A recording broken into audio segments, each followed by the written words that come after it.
What's up, everyone? It's Chris from Chris Beat Cancer, and it's good to see you again. Even though I can't see you, I know you can see me. I'm excited about this interview today because my friend Dr. Leigh Erin Connealy is back.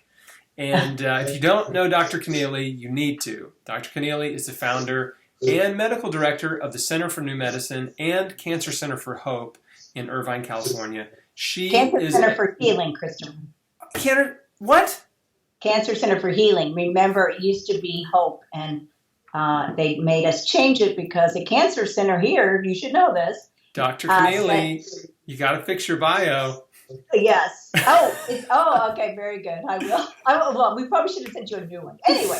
Okay. It's Cancer Center for Healing. Cancer Center for Healing. I stand corrected, everyone. And Dr. Connealy is like an encyclopedia of integrative, alternative, and conventional medicine. I mean, she just like knows everything. She's amazing, and she's a conventionally trained. If that's not exactly accurate, MD, but she on her own accord really has spent decades researching nutrition, alternative therapies, homeopathy. I mean, you name it. There's just a long list. So I'm a big fan of Dr. Connealy. And how's that for an intro? Is that good enough? Yeah. Thank you very much. You're welcome. I Hey, appreciate that. And I was telling someone last week, they were saying like, well, why do you do what you do? Like, what makes you that real person? And I said, well, when I hear a few little stories, just like you have a story, Chris, and your story is amazing. Congratulations on your 13 years.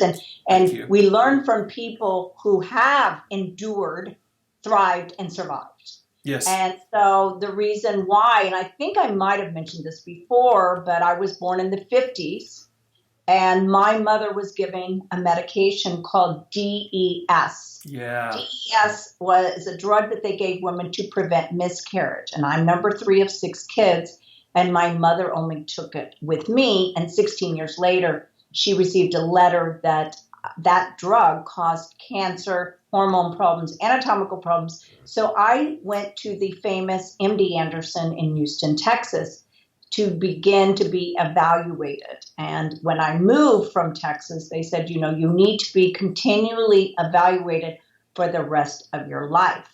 And as they say, your poison becomes your passion, and it has.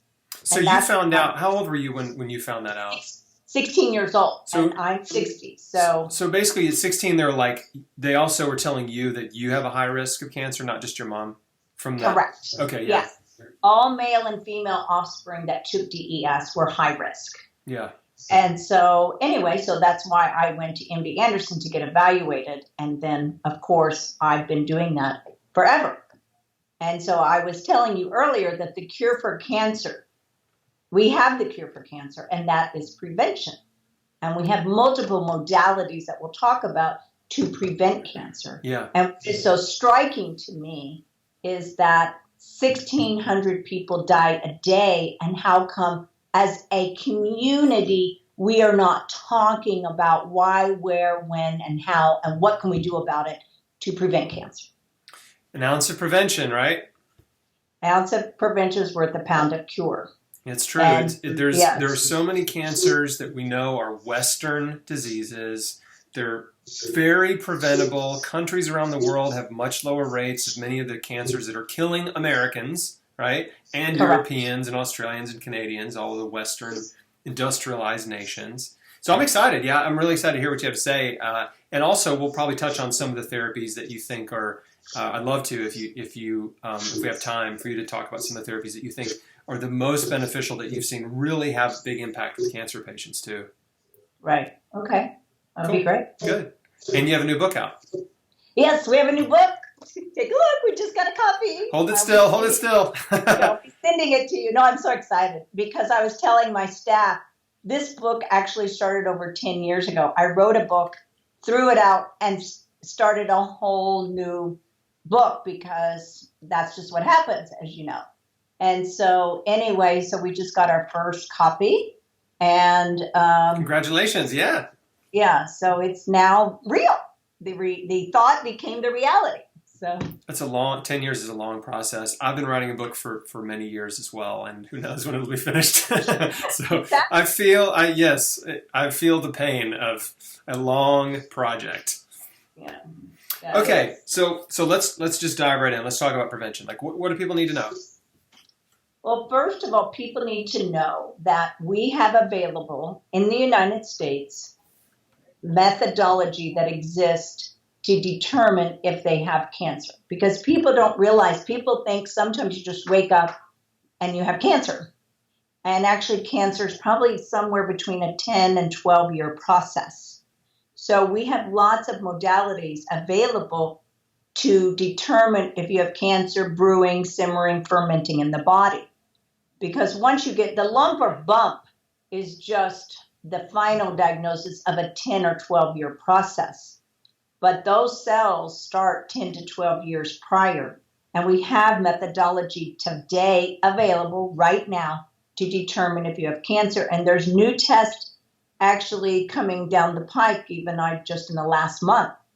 So we need to be practicing prevention, and doctors need to learn about all these methodologies because it would really prevent lots of pain and suffering that we see each and every day. I bet. Well, yeah, and you just reminded me of something. I just saw a study in the last few weeks, which you probably have seen, where they basically the study, the researchers were saying, look, we found cancer stem cells in bone marrow of patients who were stage 1. And they're saying, we're just realizing now that metastasis starts before a tumor is even big enough to detect. Correct. That is correct, because I have many, many patients right now. For whatever reason, they come to me because they suspect something or they want to just do screening, okay? And so I use different methodologies. First of all, I like to make sure their blood work is great. So like if you have high sugar, you're predisposed to cancer. If you have high C-reactive protein, CRP, that's also a very good sign that something may be happening. If you have low vitamin D levels, vitamin D is magic to the body. And adrenals, your adrenal glands are little glands that sit on top of your kidneys, and they make over 100 hormones. And if you have low adrenals, you have predisposition to cancer. And then if you're low thyroid, because low thyroid is the battery to your body. So all these things will tell you if you're putting, I always tell people, you're putting the constellation tapestry of the symptoms together to come up with what is going on with you. Because as individuals, our fingerprint, we are that individual inside. And you mentioned about the circulating tumor cells. So the oncology books as of 2012 say that you have remission and or cure when your circulating tumor cells are 0.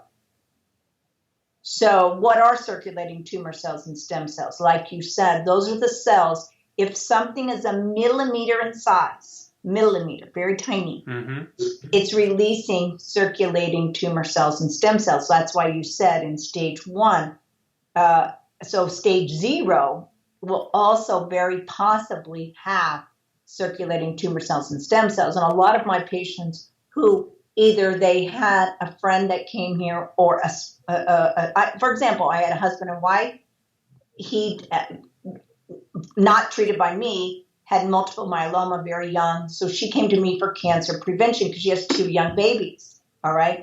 And sure enough, I found cancer in her, but very, very early. So what is available? Well, the first thing is circulating tumor cells. You can actually do a blood test for circulating tumor cells. Now, circulating tumor cell blood test is available in the United States, but I stopped doing it years ago because everybody came back 0 with a history of cancer. So I'm like, that's impossible because I know what they had. There's no way they could. So I use a lab. There's multiple labs all over the world. There's some in Germany. There's some in France. But I particularly use the RGCC lab. The RGCC lab is located in Greece. and they've been around for over 12 years. They have the highest laboratory certification of any lab you could possibly get accredited. It takes 2 years to get the international laboratory certification. I'm not saying it's the only lab on the planet, but it's the one that I use because they do the greatest scope of work, and that's why I use them. So it's a simple blood test that goes overnight to Greece, and about 8 working days, I get the blood test back. And it will tell me you have 0 or you have some other number. So 0 doesn't mean, though, that there couldn't possibly be going on, and I'll tell you why. Because we're talking about 10 or 12 years, Chris. So at year 1 or 2 may not be picked up on a circulating tumor cells. Do you see what I'm saying? Yes. So, and I will tell you what I do for that. So the other blood test that I do is something called the cancer profile. Now, the cancer profile is done by American Metabolic Laboratories in Florida. And HCG is a marker for cancer, not an absolute marker. It's a very high marker for cancer. And so HCG is the hormone of pregnancy and the hormone of malignancy. And the other blood test that I think is very critically important is the blood test that's in that profile called PHI. Yeah. PHI is an enzyme of anaerobic metabolism. Anaerobic means without oxygen. And so that's how they do studies, is they dial down the oxygen of the cells and they can create cancer to do their studies. So oxygen we want proper oxygenation of our cells because they can properly work for you, correct? So that is a really very reliable marker of low oxygen in your body. Then they check for a blood test called GGT, which is the most specific blood test for your liver. Why is that important? Because what does your liver do? Your liver is the filter for everything you breathe, eat, or drink, or fat metabolism if you're overweight. So that is a very sensitive marker. And about 30% now of the population has a condition called fatty liver. So that means they aren't detoxifying, and the more they store the toxins, they're higher risk for cancer. And if you don't take care of the fatty liver leads to cirrhosis, which leads to cancer. So you really have to take these entities as very serious situations. There's no drug for fatty liver, so doctors say, oh, well, it's no big deal, just live with it. But you can fix it. You can completely fix it. The other marker is CEA. CEA stands for carcinoembryonic antigen, which it's a non-specific marker for a lot of cancers. Then there's TSH, which I talked about earlier, thyroid. And then DHEA sulfate, which is the number 1 hormone produced by the adrenals. So that's a very, very accurate test. Also, it's a blood and urine test. So that will also tell me early on if cancer is, I call it simmering, brewing, fermenting, whatever word. So the other test that's available, it's been on hold for month of October because of the owner died. And that's the uncle blot test. Are you familiar with that one? Yeah, that's the one that measures ENOX2? Yes, it's an ENOX2 protein, and they will be operational sometime this month. But that will determine the ENOX2 protein, so it will determine the tissue type. And I have many patients who have done that, who also I can tell right away, I can do the scans to see if anything is visible. And oftentimes, I would say 99% of the time, no lump or bump is present in the body. But I tell people, don't think of the lump and bump. Think of lump and bump as like the end problem that you want to prevent. Right. That's like we talked about. Once there's a lump or bump, I mean, if we've been conditioned or told or whatever that the lump or bump is just stage 1 and that, we just get it cut out if it's just, a little problem. But we know that those malignant cells are already in other parts of the body. And that's Correct. why many cancer patients who get their lump or bump cut out still get metastasis, right? Right, because 95% of metastasis is related to the circulating tumor cells and stem cells. So if you don't go after those, and since there's not a drug for circulating tumor cells available, no one is paying attention to it. I'm surprised there's no drug for it. I mean, considering that they've got a drug for everything. Right. Well, no, they don't. They don't. A lot of things they don't, like CRP, elevated C-reactive protein. Yeah. What is the treatment? Oils, essential fatty acids, quell inflammation. Curcumin quells inflammation, correct? So they don't. So a doctor doesn't prescribe that, because if he's stuck where he went to medical school and training, then he will be looking for the drug. Yeah. Now, a doctor who's continued their study of medicine and science, then they know that essential fatty acids, they call them essential because you have to have them. And so, so there isn't, unfortunately, there isn't a drug for everything. So that if there isn't, then the doctor doesn't do anything about it. They don't even sometimes check it. So let's go back to prevention studies. So we talked about the circulating tumor cells. We talked about cancer profile, which was that one whole profile. Then we talked about oncoblot, which is the ENOX2 protein, and has about a 95, 6, 7, 8 accuracy. Now, the other test that you can do that I learned about from a mentor of mine who had osteosarcoma. His name was Bill Curry, and I met him at a medical conference about 19 years ago, I think, or 20 years ago. And a very famous guy who was the voice of alternative medicine, a gentleman by the name of Burton Goldberg. So Burton, who just recently died, not of cancer, even though he had had cancer 3 times, and I knew him for as long as I, met Bill Curry. And but he has lots of interesting. I'm sure you've seen some of his writings and everything. And he's a character. I've met Burton. Yeah, he is a character. He's a character. He was awesome. Yeah, he was an incredible man. But he was 90 years old, so he always said he was as old as the Queen. And so he was a wealth of information, because he really fought for humanity, and that's what's so beautiful. And we have to remember him in this process, because he introduced me to Bill Curry. Well, I met Bill Curry, and he begins to tell me his life story. He was diagnosed with this is important, because he was diagnosed with osteosarcoma, which is a fatal cancer. Yeah, they do bone not cancer, have, right? Yes, and there's no, amputation is the treatment, okay? And chemo and radiation really doesn't work. So anyway, they said, we're going to amputate. So he said, no, I think I'll figure out how to save my legs. So anyway, he spent the next 11 years, not months, 11 years figuring out how to save his leg and cure himself of cancer. Fast forward, I meet him at 50, 28 years later.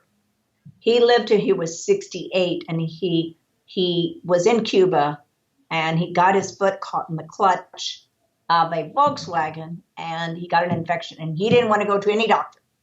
So he basically died from an infection. So anyway, that's amazing, though. I mean, 11 years. Yes. I think that's really, I just want to hang out on that point for a second, because, a lot of people that I come in contact with that have cancer have this sense of urgency, right? They're being rushed into treatment, right? Their family, their friends, the doctors, everybody's rush.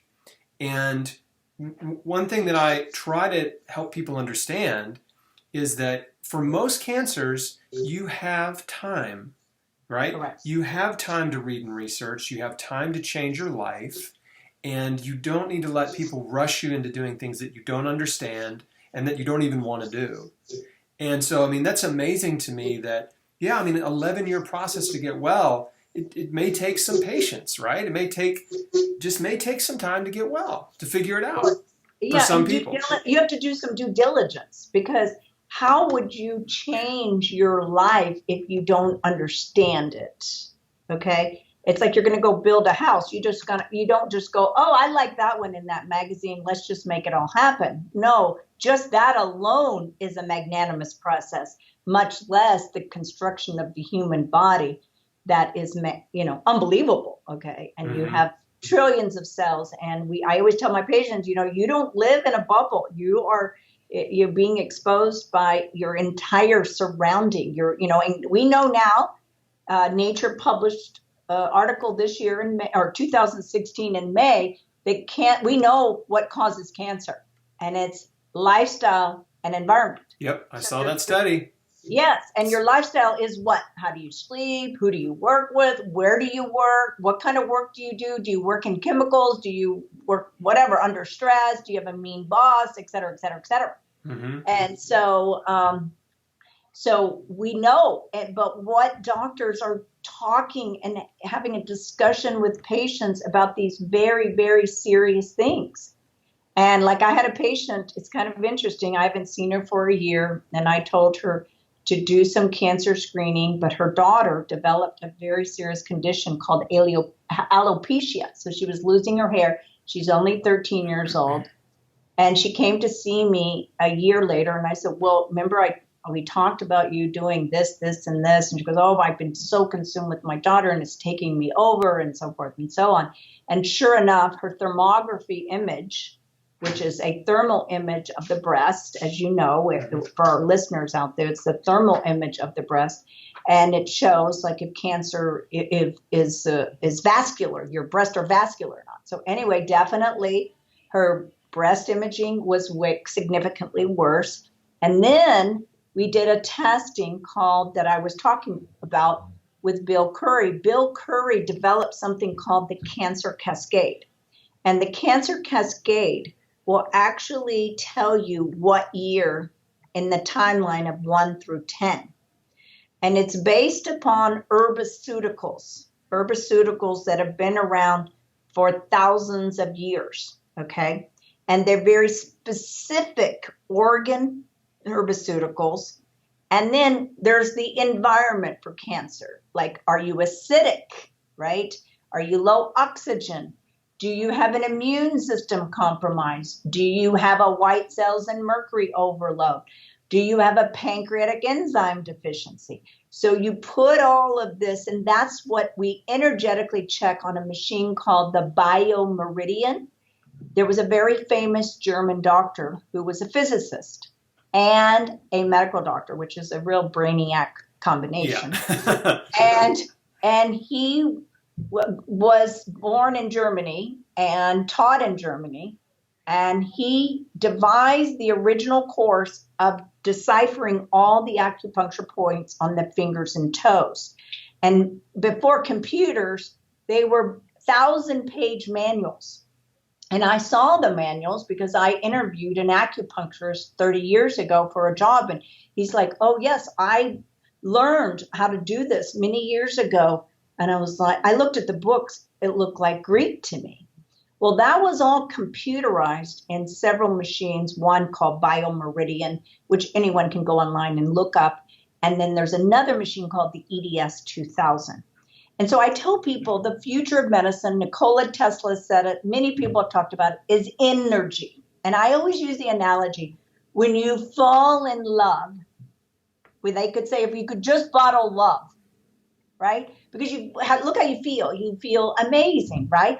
Or you have children. When you embrace and hug your child, there was an energy transfer, right? Mm. Well, in modern medicine, we have energy. EKG is an energy of the heart. We have the EEG, which is energy of the head. So the future of medicine is going to be energy. We know that an MRI machine is energy of cells that we're actually able to document. So you can measure the energy of your acupuncture points to see what's in balance, what's out of balance, and what will put this system back into balance. You know, you can even tell, I mean, we're getting into kooky territory with what I'm about to say, but it's with pets too. Right. With animals, right? I mean, they're energetic beings. Totally. Like you can tell, I'm sensitive to this kind of stuff, But like, like if I'm holding my cat, or if my cat even just gets on my feet in the bed, like I feel the energy transfer. Like I feel it. And I don't feel it in like a weird way. I feel like, you just kind of feel this lift. And yeah, I mean, look at all the people that own dogs or any other pet. They know, and look how tragic when that pet dies, how horrible it is. I just had a patient before I came in, and I looked her, I hadn't seen her in a year, and I go, how are you? She starts bawling. She goes, my dog just died. And they had it for 13 and a half years. And she was hysterically crying because she said that dog was with me 24/7. Yeah, it's a family member. We had to put our dog down, 16-year-old dog, this past year too. And yeah, it was just tough. It was really tough. But animals, they know it too. I mean, that's why a lot of animals are herds. They stay together in herds. That's why your cat and your dog want to be with you, want to lay on you. They have those instincts too. And it's really fascinating. Yeah, it is. It's beautiful. But people want to touch it tangible. They want to touch energy. But I tell people air, there's air in the room, but it's molecules. So just like, and we're constantly molecules in motion that we can detect now and we can measure. So I've been using that modality in my clinic for 18 years. It's nothing new. Yeah. So I've used it on thousands of people. So I know how to use all these tests and put the tapestry of the person. So I know where we all stand, because I tell people I never like to rely on one test. Like, you just don't do one blood test, because most people's blood tests who have cancer, believe it or not, they're normal. And one thing I've learned in 30 years is that I have a patient that has stage 4 cancer, Chris, and their blood looks remarkable. And I'm like, how is this possible? Or I'll have a patient with a scan that says too many to count liver mets, and their liver enzymes are only a little bit elevated. And I'm like, well, you would miss it. We would miss so much. So we must not limit ourselves with our beautiful technology and new science today. And it's not alternative anymore. It's the new allopathic medicine, Chris. Yeah. It's the new allopathic medicine. I always tell people, would you use an old cell phone, or do you want to use a new cell phone? Right. So So we want to use new technology, new findings, new science, and maybe some revival of old stuff. Yeah, I really want to use the 50-year-old 5FU, Dr. Connealy. Exactly. Right. Exactly. That's what I'm saying. I know you get that joke, but a lot of people don't understand that many of the most popular chemo drugs have been around for 20, 30, 40, 50 years, and they're still using the same drug. Correct. It's like, it's crazy, but patients don't even know to ask. Like, how long has this drug been around? Yes, exactly. And Nixon declared war on cancer in 1970. Here we're 2016. The survival rates are exactly the same, no different. So we all should be saying is, how are you going to improve the survival that we've been fighting now for 60 years? That's what people should be asking. And when you go see a doctor and the doctor says, oh, circulating tumors, oh, that doesn't mean anything. Well, that means they have not studied and read, because that's not true. I mean, you can look it up. Everyone can look it up. The world, we're in the era of information and knowledge. And so there's so much that we have access to that I'm a much older person. I didn't have access. I used Encyclopedia Britannica, and that was old. That was really old. Yeah. Well, so, hey, Dr. Connealy, when I was diagnosed, December 2003, so really the year of 2004 was my year of research, right? There was nothing on the internet about any of this. Right. Everything I learned. That was just 2004. Yeah, it was 2004. I just had a handful of books. And all I could, So things are so much better now. And I joke about this, but, there's never been a better time to get cancer than now, because we have so much information.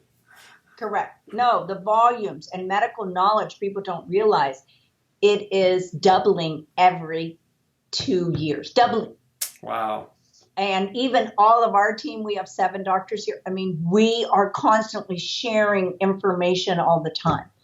And so it's impossible for everybody to keep To up. stay on top of it all. Well, I want to ask you 2 questions related to something you said earlier that kind of piqued my interest. One is, so you, let's say a patient has their liver's lit up, okay? They've got a bunch of spots on their liver, but their liver enzymes are relatively normal.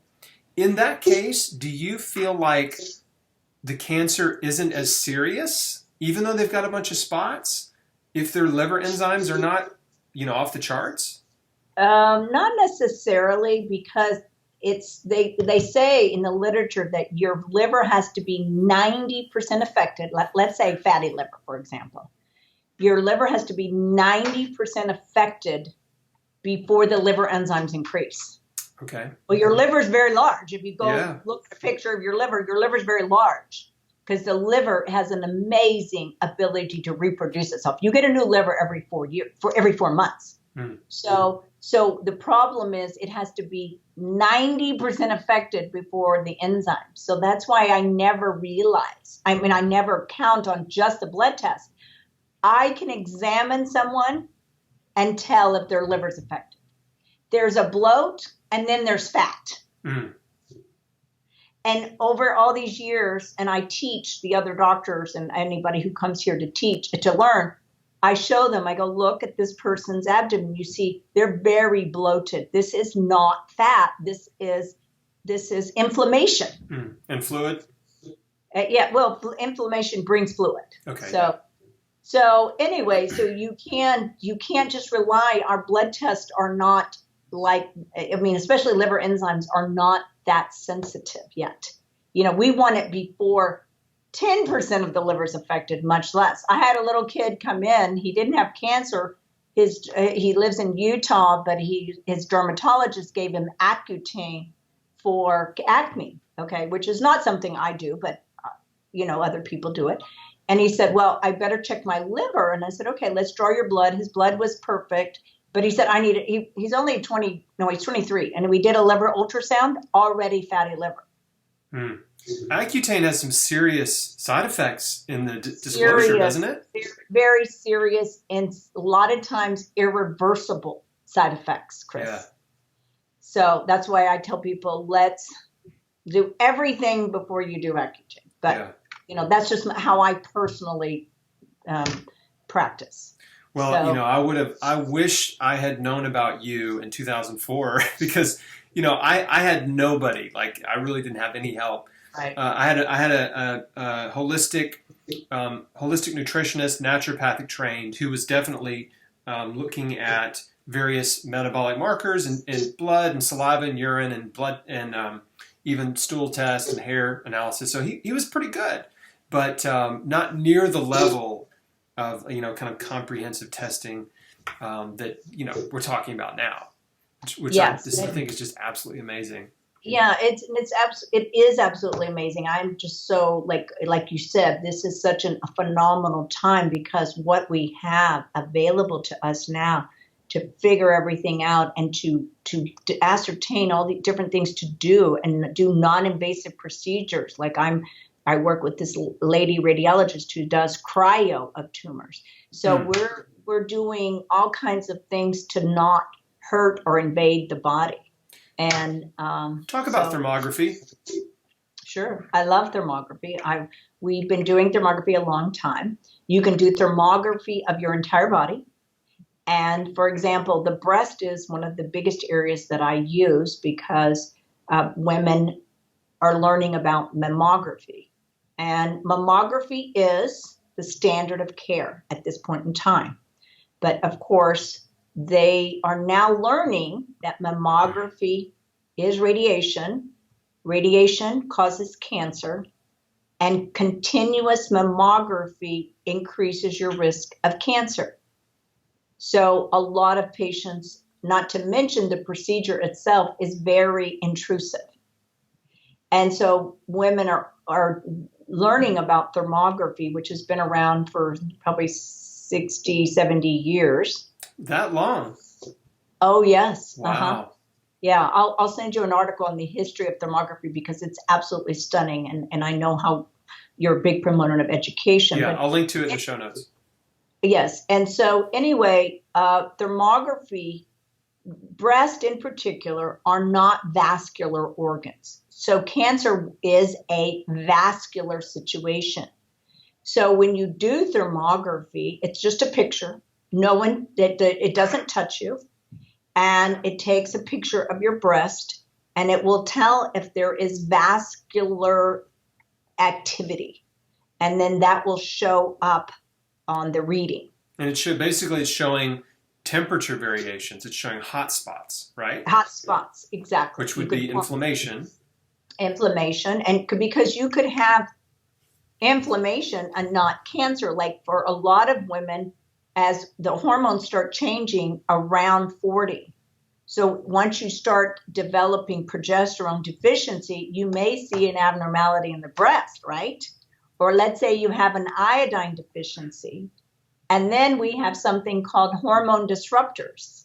Hormone disruption are the xenoestrogens, the plastics and all of that entire family, styrenes, etc. BPA. Yes, Yeah. exactly. So that will cause some variations in the breast, but those are easily correctable and fixable with iodine and castor oil packs and vitamin D and all kinds of progesterone, natural progesterone. Lots of things can very easily correct those. Talk about castor oil real quick. Which one? Castor oil. Oh, castor oil. I love castor oil. We use castor oil all the time, okay? Because castor oil is the wonder oil. And castor oil, and what you do is you make a little blanket out of, you can use cloth, or we have in our office a non-toxic cloth with a plastic backing so that they can not, so they have something disposable. And so we put castor oil. So castor oil detoxifies, it decreases inflammation, and increases the immune system of the area. So we use it on any body part, especially breast and or liver, or anywhere where there may be inflammation. And that's been around for, oh my goodness, many, many, many, many years, like baking soda. I use baking soda all the time. I tell patients to take a bath in Epsom salts and baking soda and clay. And they all have their magic because Epsom salts are involved in over 300 chemical reactions in our body. It helps the energy balance of the body, and it allows the body to be relaxed, to get more in a parasympathetic relaxed mode. Then you add the sodium bicarb, which is baking soda. Baking soda is anti-infections. It alkalinizes and oxygenates the body. Then you have clay. Clay, if you don't have access to infrared sauna, clay is a beautiful way to detoxify in your home, relaxing. You can be listening to a meditation, YouTube. You could be listening to an inspirational message, podcast, whatever. And so you're getting like 4 things done at the same time. Are you talking about like bentonite clay? Yes. Yeah. I use a magnetic clay. So, but you can. I have red clay in the office also. So I have a couple of different clays available for patients, but they're phenomenal. Animals use clay to heal themselves, right? They use the earth to heal themselves. So, but not everybody can get an infrared sauna. They don't have the place for it or whatever. So I use clay as a method of detox for the patient, and not just for cancer patients.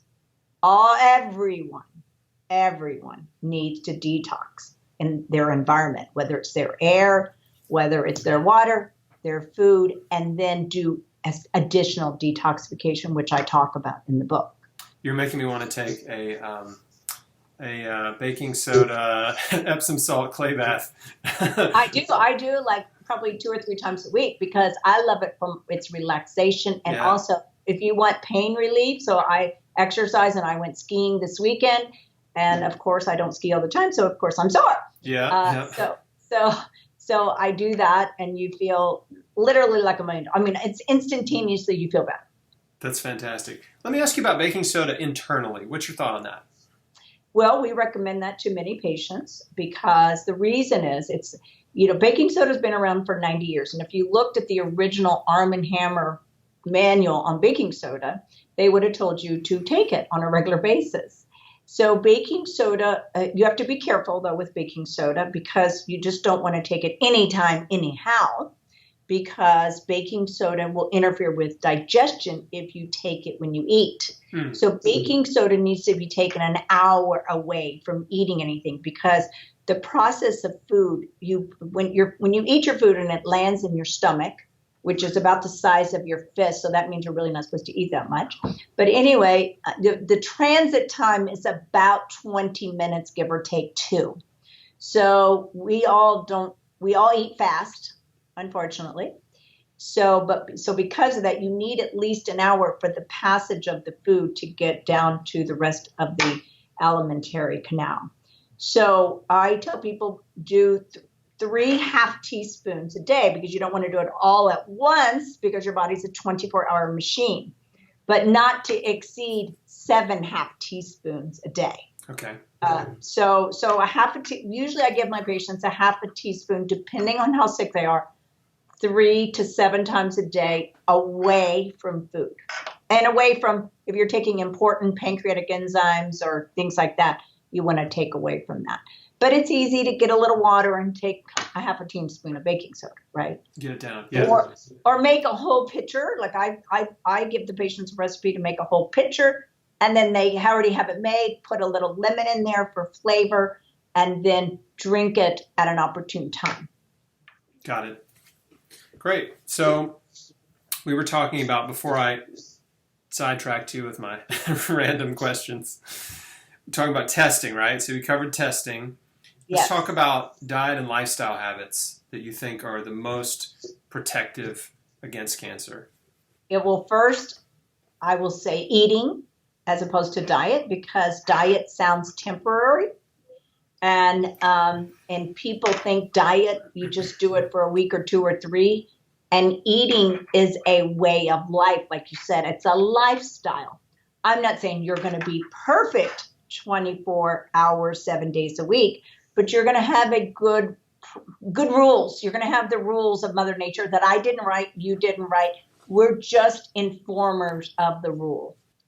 So they need to learn the science of food and the value of like green stuff, whether it's broccoli or cabbage or cucumbers or chard or kale or all these wonderful, great carbohydrate foods. And it's amazing what we've done with food today. I mean, we can make food amazing. The population is eating very poorly today, but that is changing. That is changing. And people now, I see for the last 5 years that I've been practicing medicine, over 30, that the last 5 years, dramatic improvement in what people choose to eat and what they know now. And when I get a cancer patient, I ask them, what is the first thing you've changed since you've been diagnosed? Hands down, 100%. What do you think they've changed? Their eating choices. Mm-hmm. All of them have stopped sugar and stopped junk food. So if, let's say for a moment you didn't have cancer and you're just listening to this, I would say, look, there's kind of the 85-90, 10% rule. 85-90, you follow the program. And the 10% is, okay, you eat a chocolate or you have that bite of a scone that you absolutely love, or you have whatever, if it's the chocolate chip cookie, you have a portion of it. You don't need to eat the whole thing because 10 bites isn't going to make it better, right? So, but if you have cancer, I usually am non-negotiable because we are basically unraveling a 10 or 12-year process. And I tell people it takes me about a year with you to unravel everything the peeling the onion of every person. So, because that's getting rid of the lump, that's changing their mind, changing their eating, detoxification, changing how they move, etc. Right? Mm-hmm. So that takes about a year. With total life change. It's a total life change. Okay, if you are going left, you're going 100% right. Yeah. And when people have cancer, I tell people like, no, this is it, and there is no negotiation. And I tell them, I'm just a messenger, so don't Right. get upset with me. Don't blow up my clinic. Yes, exactly. Well, yeah, no, I concur. It's exactly what I did. 180 degrees. I changed everything. And I didn't have somebody telling me you have to change everything. I read some books that were telling me that, but I didn't have a physician that was that, adamant. And, okay, so this is a good opportunity. This is a good health opportunity to help other people, Chris. So what was it that you said, I'm going to do this? Like, what was the moment when I decided? Yes. What was the aha moment?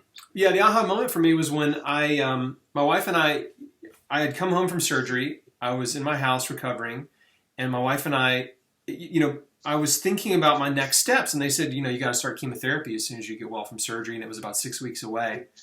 And so that was weighing very heavily on my mind, and my wife and I prayed about it, and I was just like, God, if there's another way, just show me, because this, I don't, this doesn't feel right to me. And 2 days later, I got a book that was sent to me from a guy in Alaska who knew my dad, and he sends me a book called God's Way to Ultimate Health. Long story short, that book was written by a guy who'd healed his colon cancer with nutrition. So as I started reading the book, it was like, that was the light bulb moment. I was like, wow, my diet's terrible, and he was making the case that you need to eat tons of fruits and vegetables, right? Food from the earth, and get rid of all the processed food and the junk. And so it was a big eye-opener, and it was the first book of many that I read that were all sort of pointing me in the same direction. But it was just literally in an instant, I knew, like, this is what I've got to do. Yeah, and your life was on the line too. Absolutely.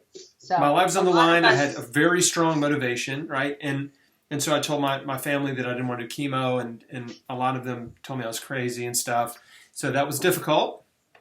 But, they came around over time. So for anybody watching, you may not have much support in the beginning if you do something like what we're talking about. Of course, if you work with Dr. Connealy, you will have her support, which is very valuable, to at least have an MD saying you're doing the right thing. Right. But I didn't even have that in the beginning. But again, I had to listen to my instincts and my intuition, and there's a big faith component, because it was like, all right, if this is an answer to my prayer, like I think it is, then I'm going to go ahead and like step out into the unknown and trust that, this path will lead me back to health. And it did. Right. Here I am doing this interview. Exactly. Yeah. And I think though, because people need to hear that, you made a decision, and that's what we all have to do is we have to make, I told my kids when they were little, you make a decision, you change the future. And so that's good. And that's what we do. We need to help people make really good, informed, logical decisions. Yeah. Okay. And I think that's what, like you said, a lot of people don't have support. But there's an authoritative literature source called PubMed, which I'm sure you know. Yes. And everything, I always tell patients, don't take my word for it. Go here. Here's a source. Or I give them some sort of scientific source that I didn't just come out. I mean, sometimes I might come out of my head something, but usually I have a very, very powerful resource and reference why I'm doing what I'm doing. And so, people, medicine there's so much out there that we have available that's scientifically documented just for like fruits and vegetables.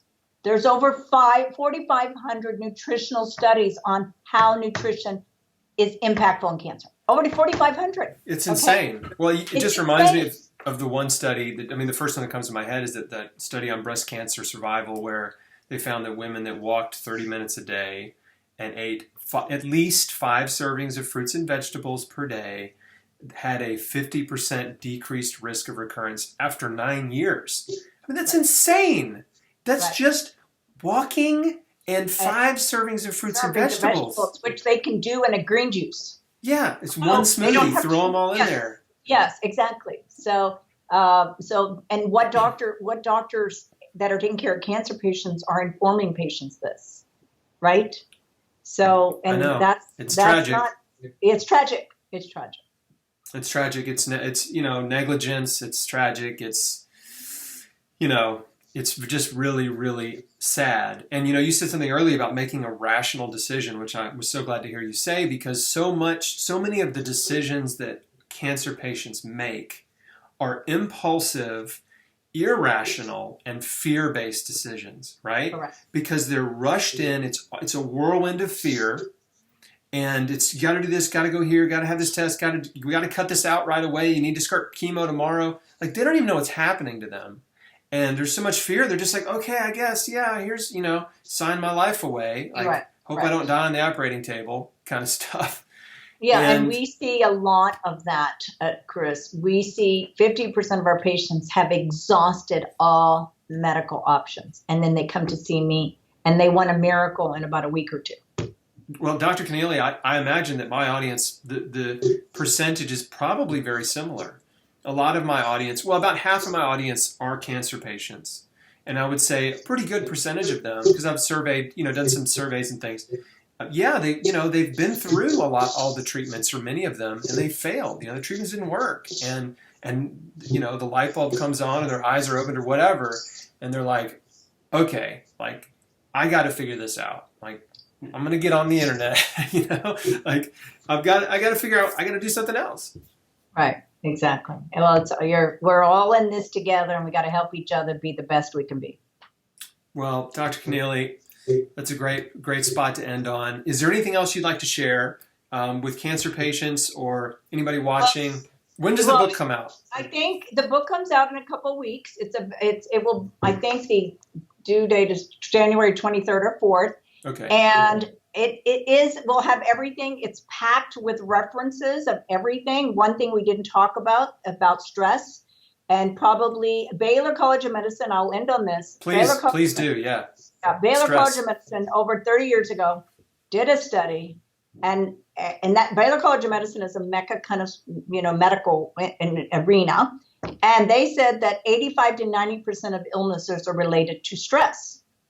That really? We knew that. We knew that in 1984 or 6, something like that. So why aren't we talking to patients about how are they living and what's their stress? Like, every single patient we address stress with. Yeah. So, and that's a big, big, big subject.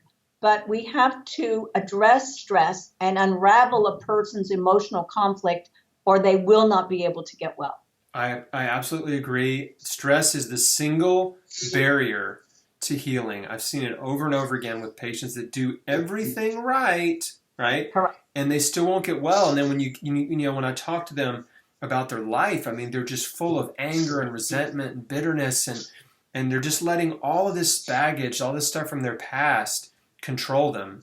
Yes. And that Baylor study is amazing. Please send it to me, because I want to link to it, because it's really, for the longest time, and I think still most of conventional medicine, if you ask your doctor, or if a patient says, I've been under a lot of stress, do you think that had something to do with it? The doctor's like, nah. No, well, in my book, I talk about everything about stress, all the options, what to do, and the references on why that works. Fantastic. So, and that would be like where I begin and end with my life, because you are the answer. And the balance of you emotionally is the answer to you. That's right. Most of the problems that we have in life are caused by us. Exactly, right? Like you said, if someone is full of, envy and hatred and resentment, it manifests itself physically. And so, we have to get out of our own way. Yep. The root cause. That's right. Right. Yes. Well, this is awesome. Thank you, Dr. Connealy. I'll let you get back to work. And thanks for taking time out of your day to talk to me again and to share your deep knowledge with my audience. And congratulations on your new book. I'm super excited to read it. Can't wait to get my copy. And by the way, most of the folks watching this, I'm sure by the time you see this video, the book will be out. So we'll just link to it and go get yourself a copy. It's going to be pretty irresistible after having heard all the awesome stuff that Dr. Connealy just said. So I'm sure people are going to be like, I want the book. But anyway. Thank you, Chris, for me being part of your journey. I'm just glad we're friends. All right. Me too. Take care. Talk soon. All right. Bye, Chris. Bye.